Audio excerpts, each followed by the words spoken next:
Iran युद्ध अब एक नए और अनएक्सपेक्टेड मोड़ पर पहुंच चुका है क्योंकि पहली बार स्टेल्थ टेक्नोलॉजी को भी ईरान ने चैलेंज कर दिया है। American stealth technology fifth generation fighters को चैलेंज कर रही है ईरान। रिपोर्ट्स के मुताबिक एक F-35 फाइटर जेट को इरानियन एयर डिफेंस सिस्टम्स ने सक्सेसफुली हिट किया। अब ये इतनी बड़ी खबर क्यों है? ये तो कौन सी बड़ी बात होनी चाहिए, लेकिन ये एक बड़ी खबर है और समझते हैं ऐसा क्यों। F-35 अमेरिकन एयरफोर्स की शान माना गया है और दुनिया के सबसे एडवांस्ड स्टेल्थ फाइटर जेट के रूप में से पेश किया गया और इसकी कीमत है लगभग 1000 करोड़ रुपए यानी $100 मिलियन। इसे रेडार से इवेड यानी बचने के लिए डिजाइन किया गया है ताकि कोई भी दुश्मन का जो डिफेंस सिस्टम है उसकी नजरों में ये एकदम अदृश्य रहे। लेकिन इस बार ईरान ने इस F-35 को हिट करने के लिए जिस मिसाइल को इस्तेमाल किया है वो है प्रोडक्ट 358। यह कोई सामान्य सरफेस टू एयर मिसाइल नहीं है। इसकी सबसे खास बात यह है कि इसका जो गाइडेंस सिस्टम है वो काफ़ी यूनिक है। नॉर्मली जो मिसाइल्स होती हैं, स्पेशली मीडियम रेंज की मिसाइल, वो रेडार ट्रैकिंग पर निर्भर करती हैं। वहीं पर ये जो मिसाइल है 358, ये थर्मल और ऑप्टिकल ट्रैकिंग का इस्तेमाल करती है, यानी हीट और ऑप्टिकल, यानी देखना हीट सिग्नेचर को ट्रैक करती है और विजुअली टारगेट को पहचानने की कोशिश करती है।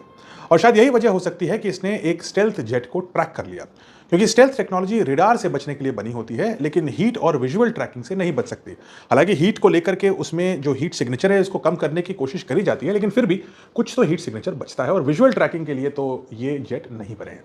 अब एक और इंटरेस्टिंग बात यह है कि इस मिसाइल का वॉरहेड करीब 10 किलो होता है, सिर्फ 10 किलो। अगर हम कंपेयर करें जो पेट्रियट मिसाइल है उनमें जो वॉरहेड होता है वो लगभग 90 किलो होता है, यानी फ्रैक्शन होता है इसका वॉरहेड, छोटा सा वॉरहेड होता है।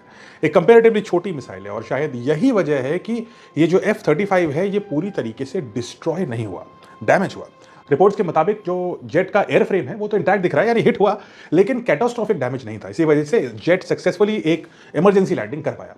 अब यहाँ पे बड़ा सवाल यह है कि क्या स्टेल्थ टेक्नोलॉजी उतनी इफेक्टिव नहीं रही जितना अमेरिका क्लेम करता है, या फिर एयर डिफेंस सिस्टम अब स्टेल्थ एयरक्राफ्ट्स को ट्रैक और डिस्ट्रॉय करने के लिए केबल हो चुके हैं, इवॉल्व हो चुके हैं। अगर ईरान के ऐसे सिस्टम F-35 जैसे जेट्स को लॉक, ट्रैक और हिट कर सकते हैं तो मॉडर्न एयर वॉरफेयर के लिए ये एक बड़ा संकेत है। ये दिखाता है कि फ्यूचर वॉर में सिर्फ अब स्टेल्थ ही काफी नहीं होगी, यानी फिफ्थ जनरेशन फाइटर ही आपकी लास्ट आंसर नहीं है, अल्टीमेट वेपन नहीं है, बल्कि मल्टी लेयर्ड एयर डिफेंस और डिटेक्शन सिस्टम का रोल भी उतना ही इंपॉर्टेंट है। वो हेल्पलेस नहीं होंगे स्टेल्थ फाइटर्स के सामने। ये इंसिडेंट पूरी दुनिया को ये दिखाता है। और सिर्फ ये एक जेट पर अटैक इसलिए नहीं बचता है, ये टेक्नोलॉजी वर्सेस टेक्नोलॉजी का एक बैटल दिख रहा है और आने वाले समय में ये तय करेगा कि वाकई सही मायनों में एयर डोमिनेंस क्या है।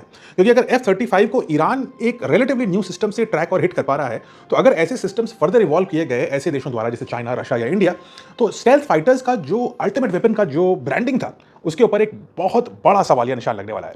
तो बताइए दोस्तों, आपको क्या लगता है? कमेंट से बताइए, क्या स्टेल्थ फाइटर जैसे F-35 है, इस हिट के बाद उनकी मार्केट में गिरावट आएगी? क्या जो उनकी रेपुटेशन है वो क्वेश्चनेबल है, या ये सिर्फ अमेरिकन सिस्टम है जो परफॉर्म नहीं कर पा रहा है और शायद दूसरे देशों का stealth system would be far better?